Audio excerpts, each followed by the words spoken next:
All right. Hello, everybody. I'm TJ from the elections group. For anybody who is joining us for the first time, the elections group is a nonpartisan election administration consulting firm. We're all former election officials. We use that experience and whatever expertise we gain from it to help current election officials with programs, with things that they're doing. I am very excited today to have three excellent election administrators from across the country to share with us their experience in developing, designing, building new buildings. I'm actually so excited by this because I get to use a special video filter. Let's see. Uh, Perfect. My 3-year-old son will be proud. But today we've got Dana Lewis, who is the recorder in Pinal County, Arizona. Derek Bowens, the director of elections in Durham County, North Carolina. And last but certainly not least, Rui Lavoie, who's the election director in Baltimore County, Maryland. I'm going to turn it to each of you. Obviously, I've given your name and title, but tell us a little bit about yourselves. Tell us about your experience, starting with Dana.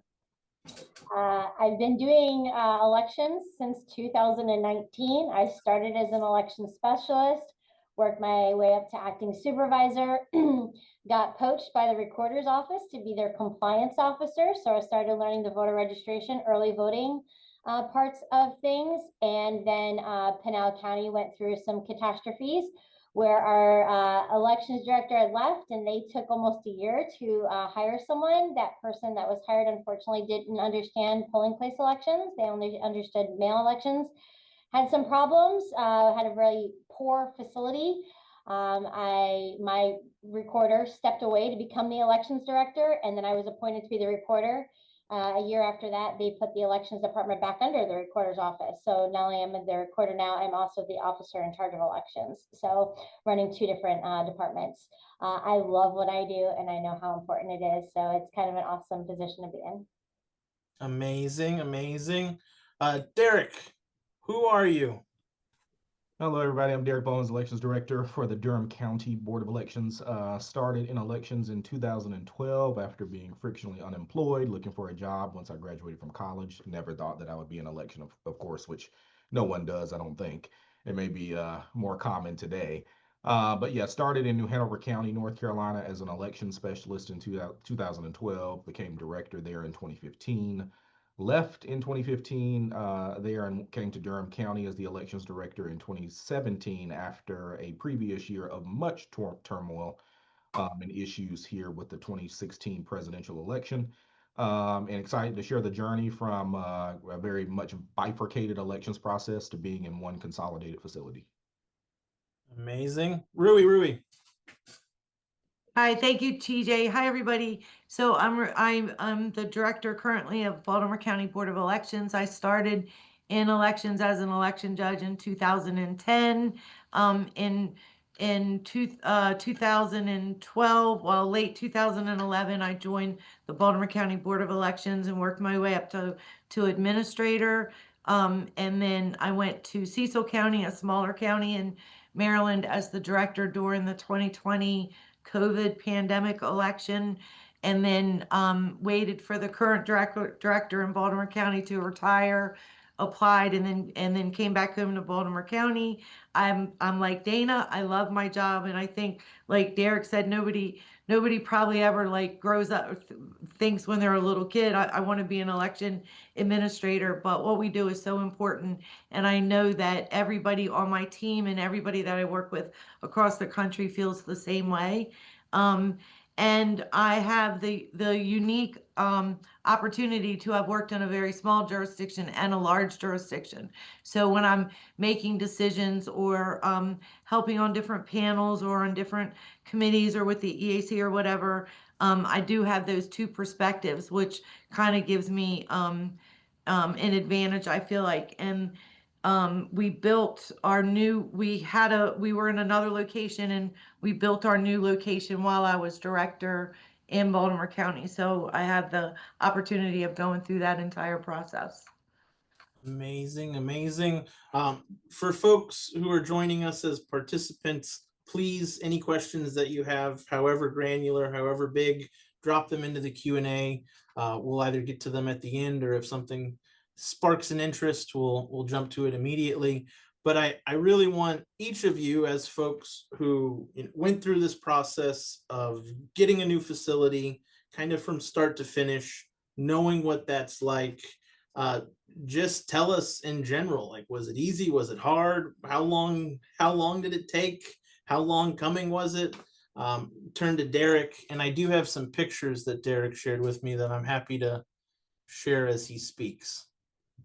Yeah, thanks. So for us, it started day one when I came into Durham in 2017. I think a lot of the previous issues that we had in Durham, and I don't claim 2016, I'm 2017 onward, so judge me based on that. A lot of the issues that we had were related to facilities. As stated earlier, we were very much bifurcated. When I came in, we had a cage in our general services warehouse where all of the departments were, where we had our voting equipment, our records, and then of course we had our main office down at the Board of Elections, which was around 12,000 square feet. So of course, we immediately began petitioning county administration at the time for a new consolidated facility, or at least more space than what we had reserved in the general services warehouse. So in 2019, or 2018 rather, we were able to move to a vacant fire station, way kind of very much far away from our administrative offices, but it was better because it was ours. We could use it as our own, and we could have the security parameters that we wanted in place for our election equipment and other critical supplies. And so obviously that didn't work long term. We were still bifurcated. We were moving between facilities, much longer travel between admin office and what we called our warehouse, which was the fire station, which came with a basketball goal that didn't have a rim, but it was great. So that was problematic. So in 2020, we negotiated with county administration again, and they agreed to rent a private warehouse for us that was about 10 minutes away from our main office. It afforded us more space, but we were still very much bifurcated. We got through the 2020 general election through that process. And actually, in addition to that, we used 2 additional county facilities to execute the 2020 general election due to COVID. So up to 4 facilities we used just to execute absentee by mail, which was significantly up because of COVID in North Carolina. More early voting sites, more hours. So very complicated election cycle. And then it kind of chilled out, right? Because they gave us what they thought we wanted, even though that's not actually what we wanted. We wanted a consolidated facility, and they kind of gave us crumbs along the way. So we came back to the table in 2022 when a new administration came in Durham County and really pushed in on our needs. We used our CISA SAFE assessment. Actually, that came in 2022. We used our 2018 DHS physical security assessment that came as a result of us being designated as critical infrastructure. And we used that to really buffer our argument about many of the security deficiencies we had with the facilities that we were using. And so we took that, we combined that with a letter, we combined that with kind of a chronology of issues, and we presented that to new administration, and they were open to having more discussions about a consolidated facility. And the other fun part I always say is we had the commissioners, those that would come who fund us in North Carolina, each county board of elections, come to our facility right after the election when it was still very messy, and we had them walk through the facility so they could be amazed at what we had to go through to execute an election. And we purposely didn't clean up like we normally would because we wanted them to be immersed in the full experience of what we had to do, basically what they gave us to work with. And so all of that led meetings with the commissioners, presentations. We got our board involved in the process. They agreed to do a facility study or a feasibility study, space feasibility study to determine what we actually needed. And so once we got past that phase, the commissioners said, well, if you can find us the facility, then we will really consider buying the facility. So my senior election administrator, Deborah Hart, she said, well, what about the old Kroger store on MLK that's been sitting vacant for 5 years? And I said, wow, that would be good. It has a, loading bay. It's got, all the compartments we would need. It even had a drive-through pharmacy potentially for curbside voting and absentee by mail ballot drop off. And so chiropractor, Derek. Yeah, that's still there. We after elections, sometimes even before, we'll stop in there and get some treatment. Um, so, anyways, we presented that to them. They actually decided to purchase the whole complex to move some consolidated county services to that facility, but we got the full Kroger box, which is 54,000 square feet. So we started the project probably in 2023 is really when we broke some ground at the new facility. As you know, red tape, government contracts, all the different things you have to go through, inspections, etc. We finally got through that process, started in 2023, and I told the commissioners we had to be in this facility by November or actually September 1 of 2024 because we were not going to go through another presidential under the bifurcated model. It's way too many security concerns that was evident in our DHS assessment, evident in our SAFE assessment. And so it was very, very much a streamlined get into this building. We started when we finally moved in September 1st of 2024. All staff was actually on one wing of the building. And then as the election continued, they opened up the rest of the facility. So it was a 7-year project. We battled for 7 years. We documented things, and we finally got the county to invest the funds because they saw the changing security ecosystem of elections, and they realized that it would be critical in our county, given our position in the county within the state, to have everything we needed to ensure both in appearance and actuality of having honest, fair, accurate, and secure elections. So it was a long battle, no federal dollars involved. We convinced the commissioners who did not have to do it to purchase the facility, and as such, we're in it and we're happy. And we're doing everything out of one shop. So that's the quick and the fast of a very complicated and long acquirement process. That's amazing. That's amazing. Come back to some questions there based on your experience, but I want to turn it to I think Rui to talk about her experience in the same way as Derek. Rui, did it take you all 7 years from start to finish, or what did that look like in Baltimore County? So our timeline was a little bit shorter, and it was kind of like I was just kind of lucky, to be honest, and blessed at the same time. In 2018, the county executive race on election night, the primary county executive race, which of course is a county-wide race, was 4 votes apart.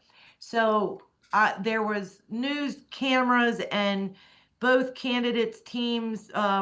Their campaign teams at our office every day for probably 20 days while we did the absentee canvass, the provisional canvass, and then by law, of course, a manual recount after I certified the results. So they saw firsthand the struggles we did. We were counting absentee ballots in our break room with the news cameras looking through the break room windows, trying to get this done. And then when we did the manual recount, we had 180 people in our building, plus the news and the campaign, and the toilets backed up, and we had feces all over the bathroom floor. So we had to bring in spotter pots because you can't stop the manual recount because there's a timeline when that has to be done as well.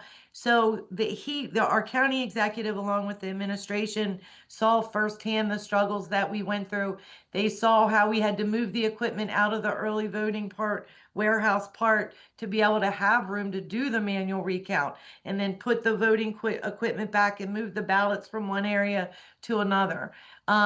So that's our new warehouse. So what happened was that happened in 2018. I started to build a relationship with the candidate that won, or the county executive that was then in office, and then I went to Cecil for the 2020 election, and it kind of the talk about a new building kind of stalled just because of COVID and everything going on in 2020. When I came back to Baltimore County at the end of, towards the end of 2021, I immediately brought the issue to the forefront again with the same county executive, and he was very open to finding either building that we could renovate that would work for elections, or a new space. So we started the process at I'd say the beginning of 2022, while we were also redistricting and doing the 22 election cycle, we were also looking for a new building.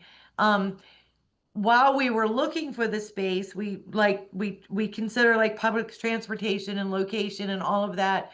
We found 6 different buildings or plots that would work, and went through the pros and cons with the county administration and then the county council. I actually didn't have, like I said, I was pretty blessed. I didn't have any issue getting the funding approved, because the administration had started planning for a capital project in 18 when we went through all of that. So by the time we were looking for the space, the funding was there, and we were able to work out the funding part. So once a location was selected, the administration decided it would be better, rather trying to transform a already built space into what elections needs, it's better to start from the ground up, and so that the building can be designed specifically for conducting elections. So I always like to say we didn't just change our address, but we changed the way we conducted elections, because of the new building, we're able to be more efficient, effective, serve the public and our voters better. We're more secure. My staff feels safe and things like that. So the location was picked, I'd say by mid 22. The building started being built at the end, maybe at the beginning of 23. And we were in the building by November of 23, because I couldn't start 24 presidential at the old location, and I needed time to prepare for the 24 presidential. So they had us in our building by the first week or 2 of November. We did our ribbon cutting of November of 23, so that we could successfully conduct the 24 election in the new space. There were still some items like the multi-purpose room and the AV that weren't quite finished, and they weren't finished till the beginning of 24, but we were in the new space and preparing for the election by then.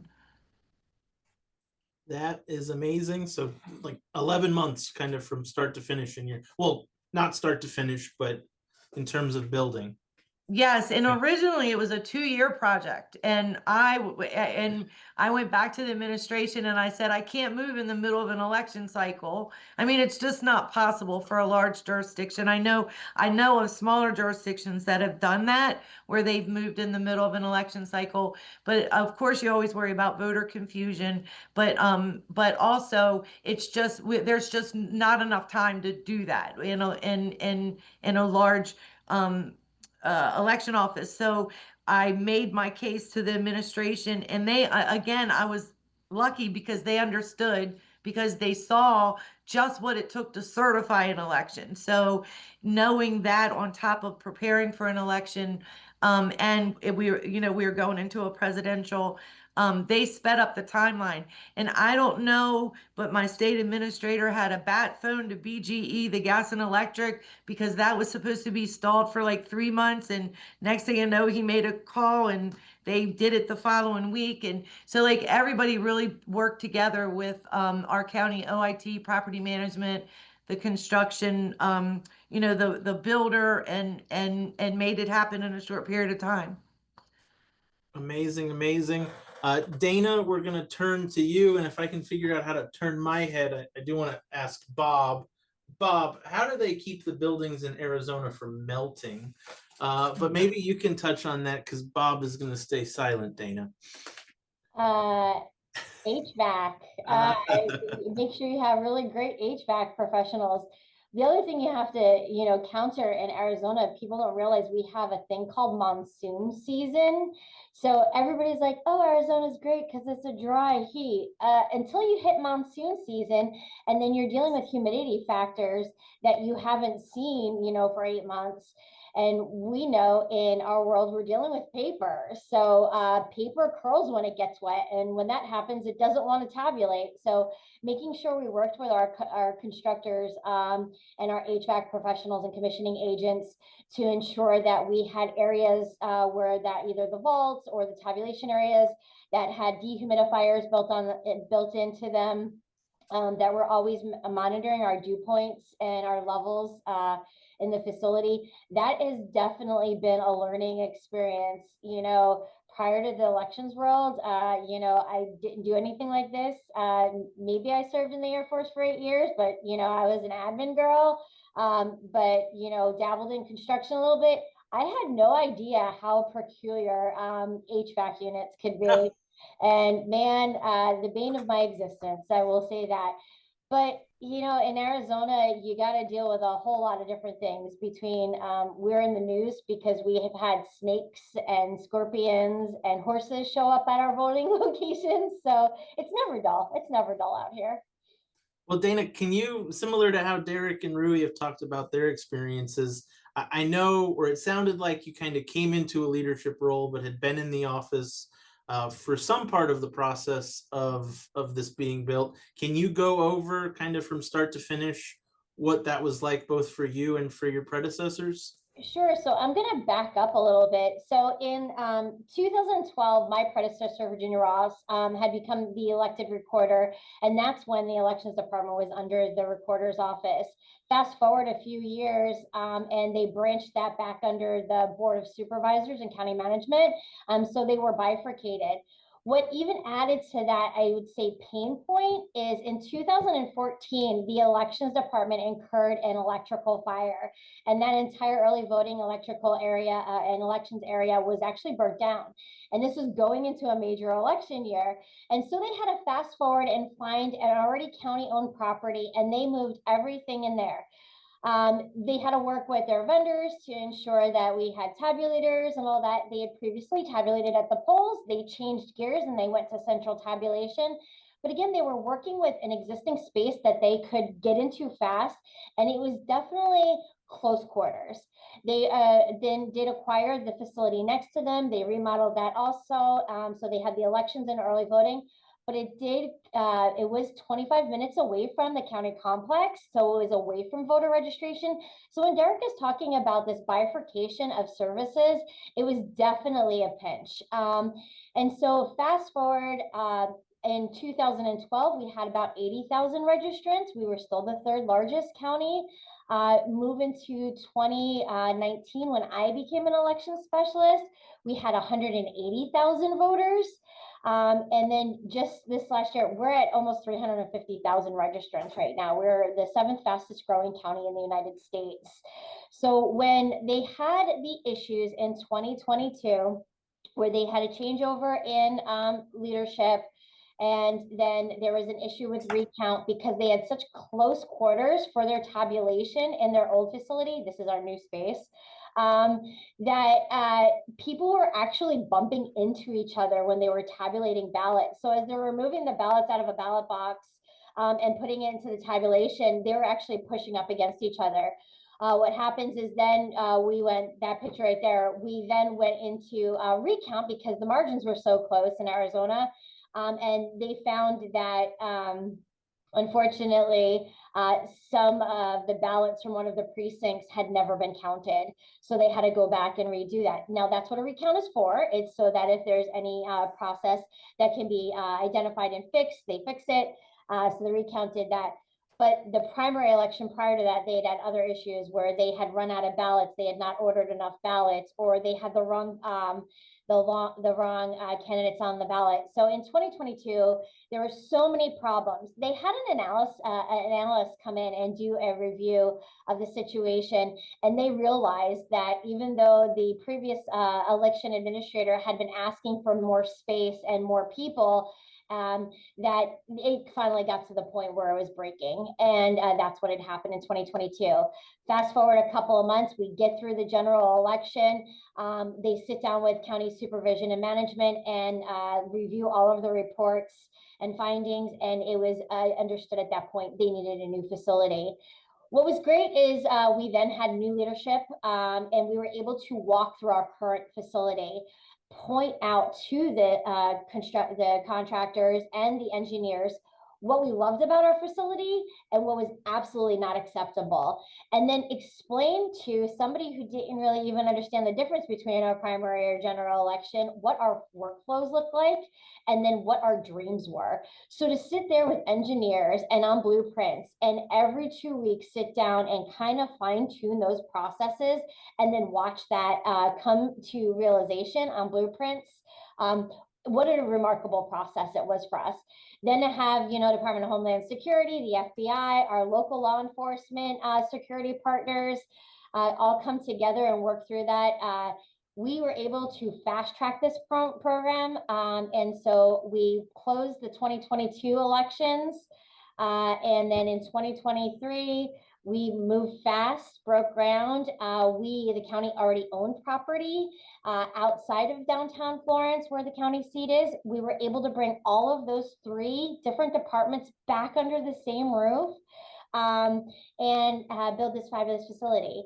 We were recognized in the Washington, the Washington Post for our radical transparency, because coming out of the 2020 election, there was this thing in Arizona, where they thought that something nonsense had happened, which is not the fact. But we were able to capitalize on that and then bring transparency to our processes to a whole different area.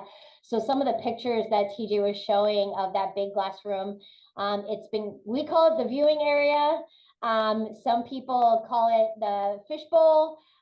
Some of our other people call it the Shark Tank because you look like you're being watched at all times.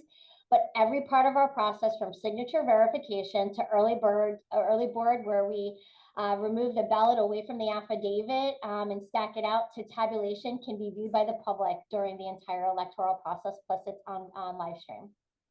Dana, I might offer this. It's like a fishbowl in reverse. It's like an aquarium. Mm-hmm. Maybe you call it the aquarium. Okay. Well, let's turn. I see it. We've got one question in the Q&A that I will get to.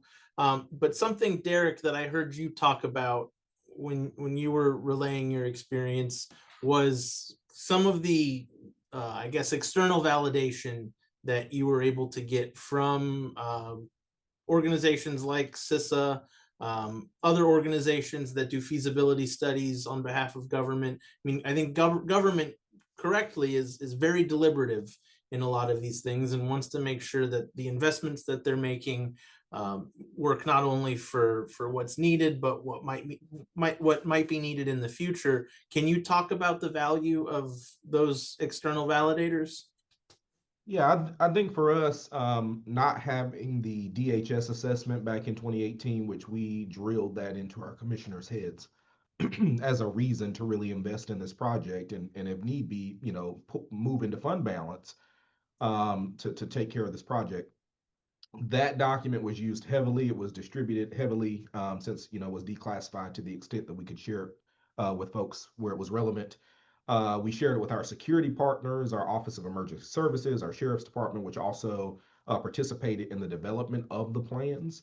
So huge benefit. And I wish that service was still around, and hopefully someone will fill that space for entities that are looking to move into new facilities, and they need that justification. Also, when we did the 2022 SAFE assessment with CISA, we used that to get additional things while we were in the process of getting our contracts finalized. So I think it was absolutely critical to the process. We still use them now. If we go to the commissioners and say, hey, this is something that wasn't there, we need to add it. And it's, oh, well, you should have got it when you did it. Well, technically, if you read this way, you should have provided it initially, but you didn't understand it to the extent that it should have been understood when we were discussing it. So valuable then and absolutely valuable now. Dana, Rui, anything on that point in terms of, it sounds like you had a bit of a different experience, but. So, well, what we did was, we first met with architects and engineers to design the building, but because conducting elections is so different from any other agency, Amanda and I said to them, how about we sketch it out and then we'll give it to you and we'll go from there. Like, what would be the best way for, the different places to be. So we started with a blank whiteboard in my office, and I mean, she had a pencil, and we just drew it out how we wanted it to be. And then we met with the architects and the engineers, and they came up with the very first design. And then we met with OIT, Homeland Security, Baltimore County Emergency Management, Baltimore County Law Enforcement, CISA, and the FBI all came after the foundation was poured and the walls were up, but the security cameras and the badge access and the movement panic buttons, all of those things were not installed. But we had the plan, and we walked the building while we could still add or take away or change. They originally saw the plan, but then they came physically and walked with us. And we made a few changes, like the location of my room was changed a little bit, because they wanted me more away from the public. We made a few changes with the public area and the way that employees enter into the secure area prior to those walls and all of that going in, which was very helpful. It's easier to do it while it's going on than after the walls are in, and all of the IT, wiring and everything. So after that was done, when it was all installed, then they came back and did another assessment, which was kind of nice. Homeland Security and CISA came back and did another assessment. And then that's when we added things like the bulletproof windows and the filming that goes on glass so it doesn't shatter.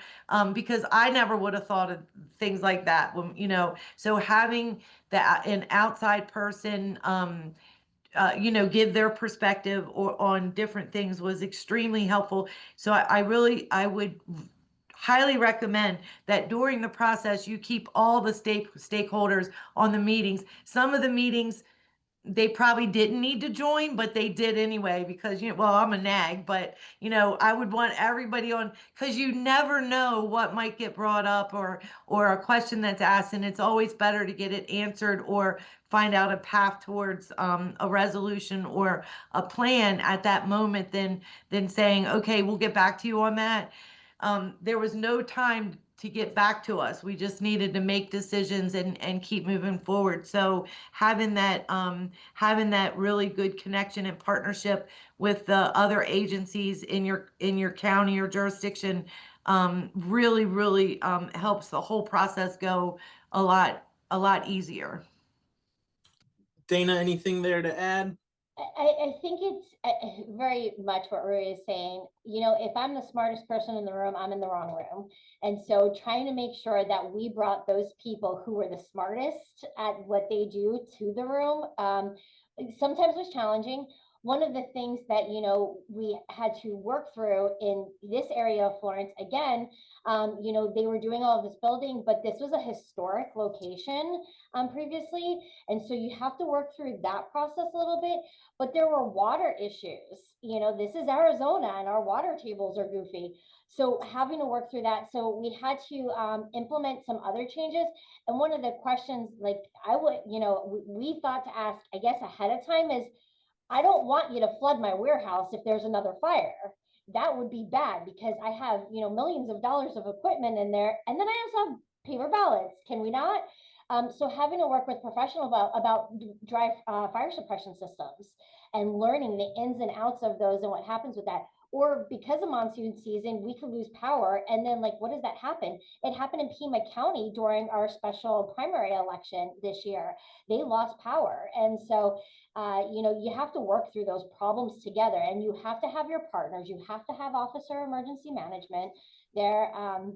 And those smart people in their fields, bring them to the table and have those hard conversations.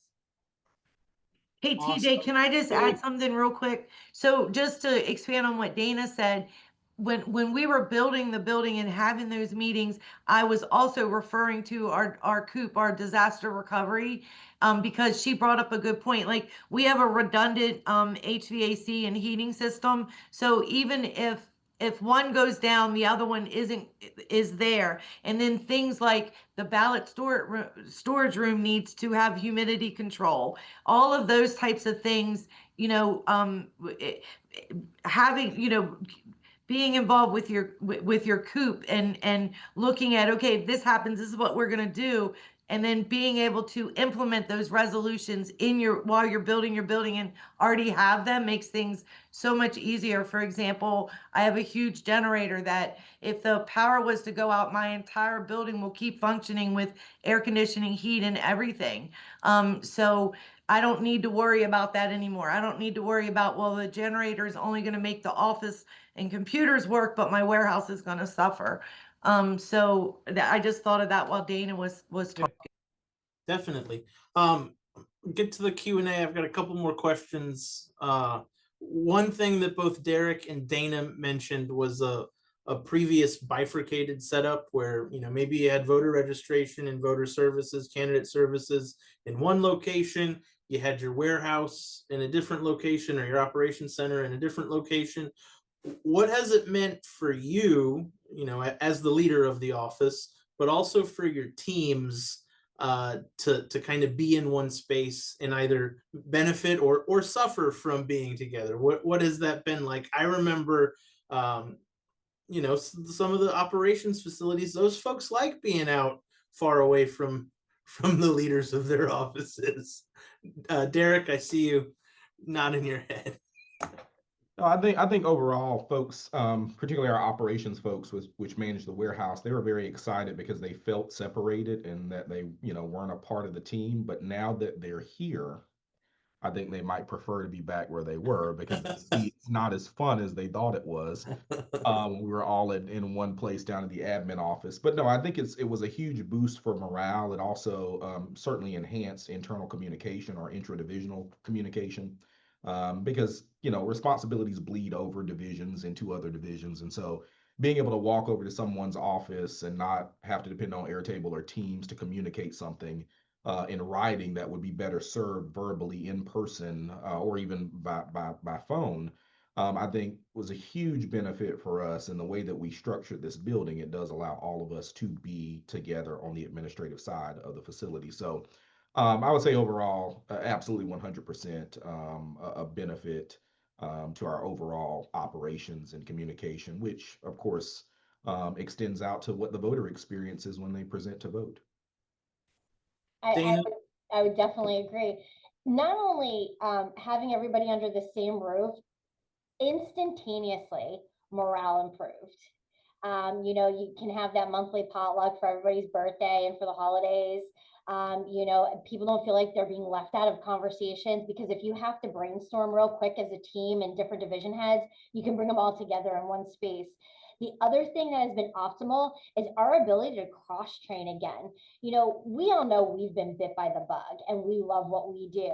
But times, you know, if you get kind of siloed in candidate filing or campaign finance, that might not be really what you love, but you don't know what the rest of the job looks like because you're separated from it. We've been able to interact with like early voting and voter registration, warehouse management, asset management, social media and stuff. So our team now gets a little bite of everything. So they're being professionally developed, really awesome. And then this way, if they want to grow or there's a vacancy in another division, the ability to move and have some experience is just, it's so much better for our employees. Amazing, amazing. Well, let's turn to the Q&A because we've got several great questions in here. This first one kind of combines a question that I had, which is, you know, you go through the work of getting buy-in from your, you know, governing body to make the investment, to do these things, to buy the building or build the building, whatever it might be. How do you make sure that you're not only building a space or facilitating the building of a space that works for tomorrow, but also works for 10 years from now? I think each of you have different experiences.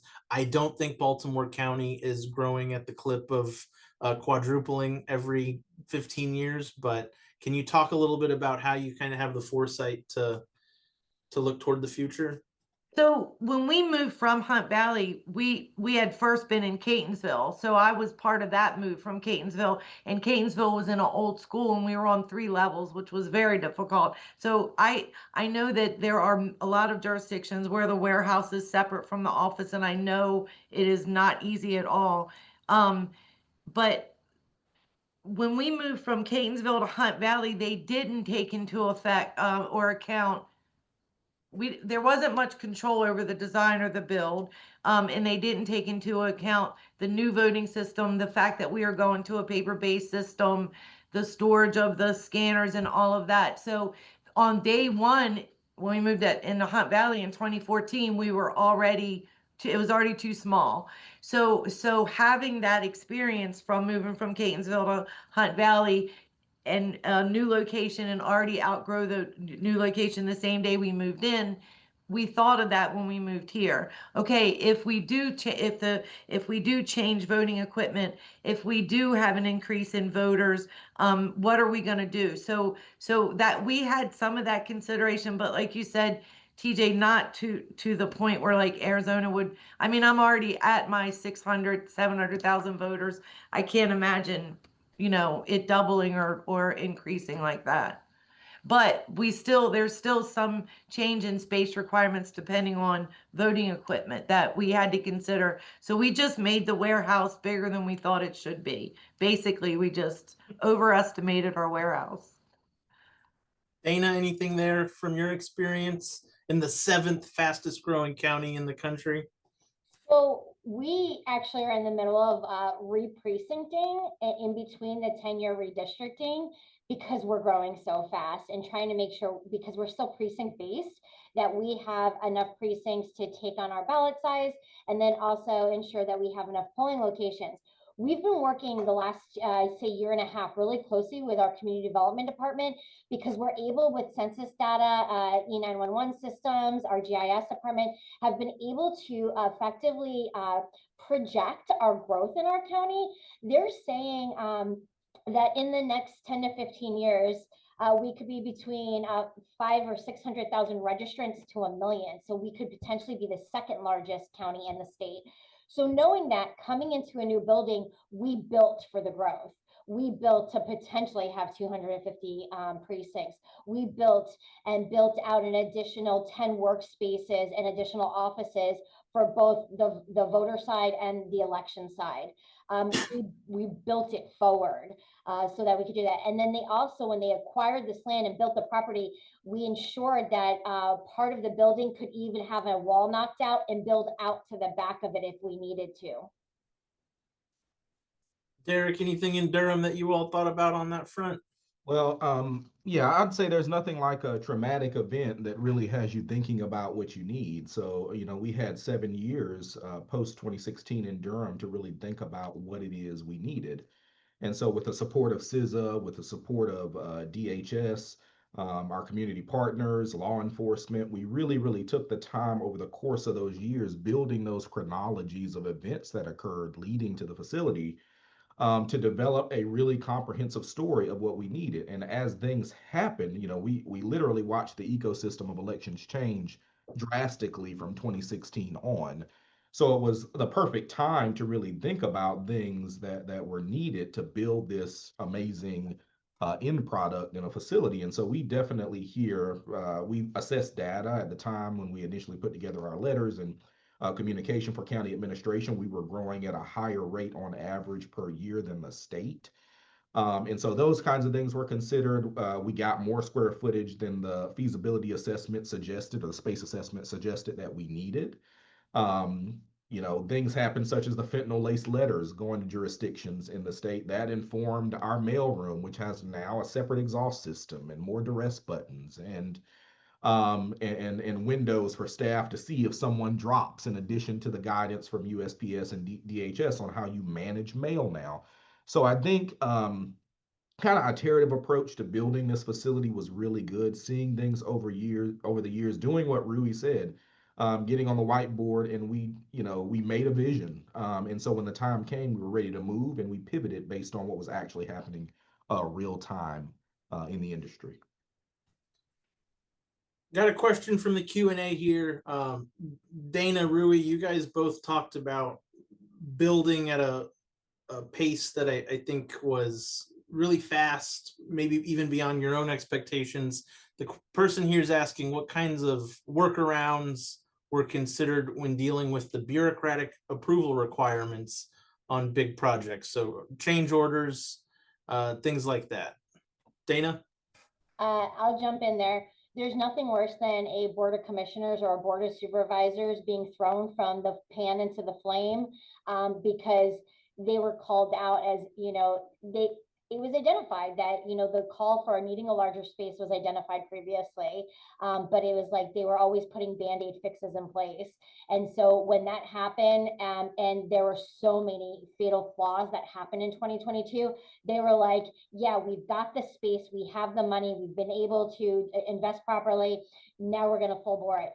What happened with the fast forward part and fast tracking, something that's really interesting to know, is working with our contractor and our architect to see, we were just coming out of COVID, really, there were still supply and demand shortages for generators, for HVAC units, for the 5-ton trains we have, and the Aeon units that have the dehumidifier built in.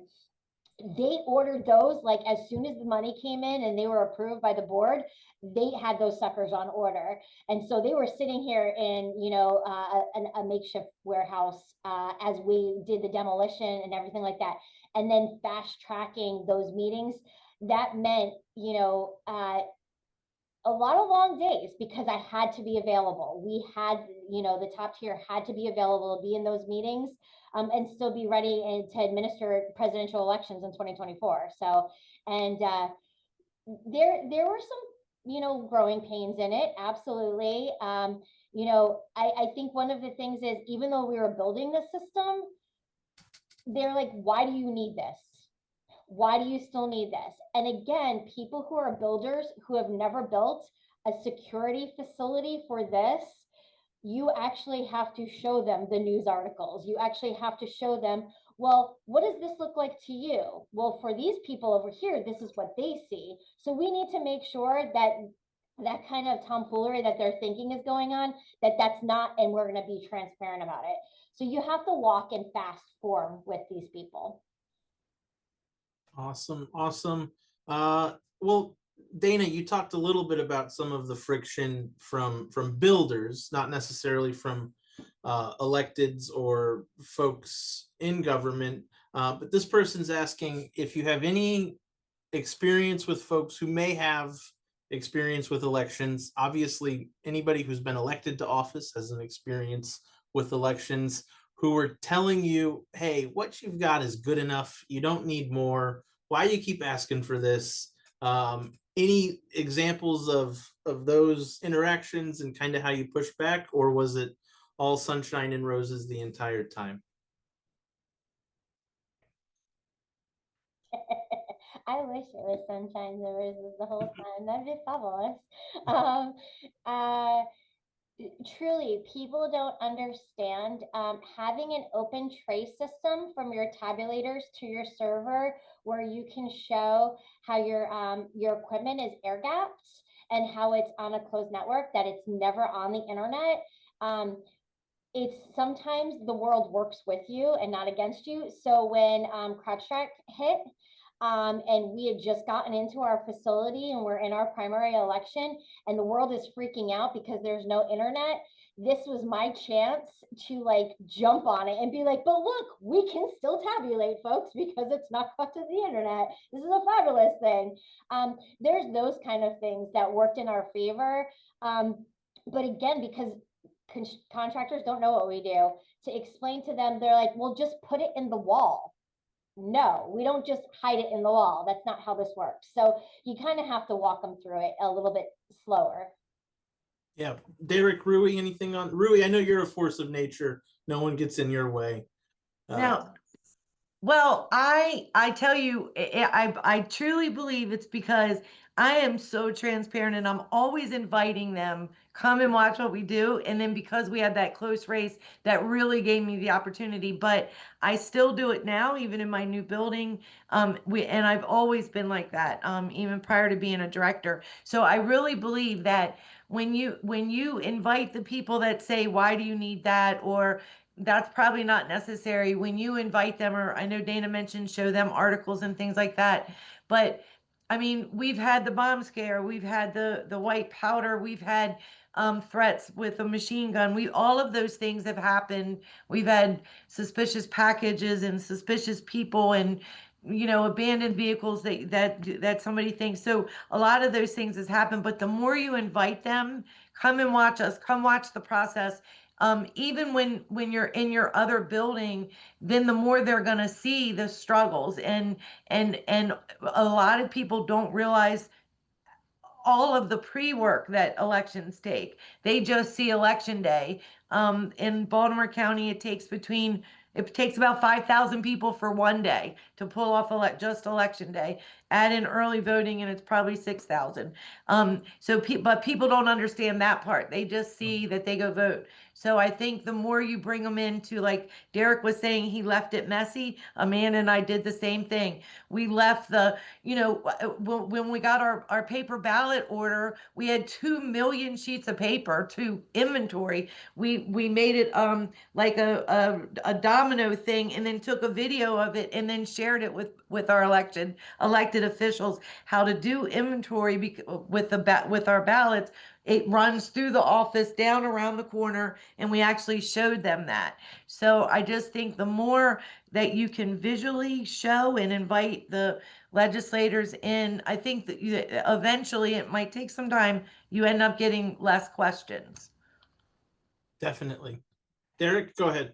Yeah, I agree with everything that's been said. I think mixing diplomacy and also projecting fear about consequence was a huge piece to our total recipe of getting them to, encumber the funds. So, telling them in North Carolina, the counties are totally responsible for funding the County Board of Elections, which is a separate entity within the county government that the county commissioners don't have direct oversight for, except for funding and some other specific statutory provisions.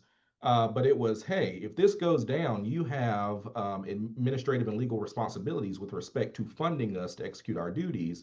And if you don't, please know that the blame will be pushed to you. And we'll do that openly, and we'll do that confidently and without any hesitance.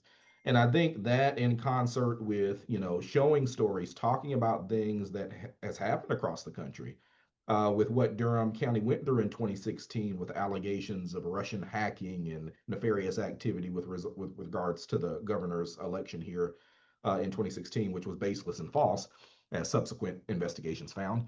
I think mixing in fear with diplomacy, things that actually occurred in comparable jurisdictions, and even those that might be larger or smaller, really went a long way. But the biggest thing I would say is the diplomatic projection of fear to those with the money, and the fact that this could backfire on them if something went wrong, especially since we've memorialized in writing, this is the need, you need to do something about it.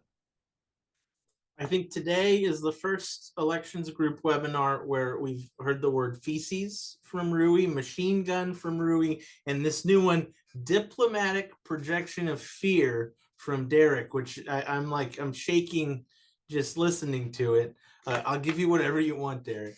All right. Well, if you all are good with it, I know we've got more questions. I'll touch base with each of you about sharing your contact information with folks in the out email that we'll send.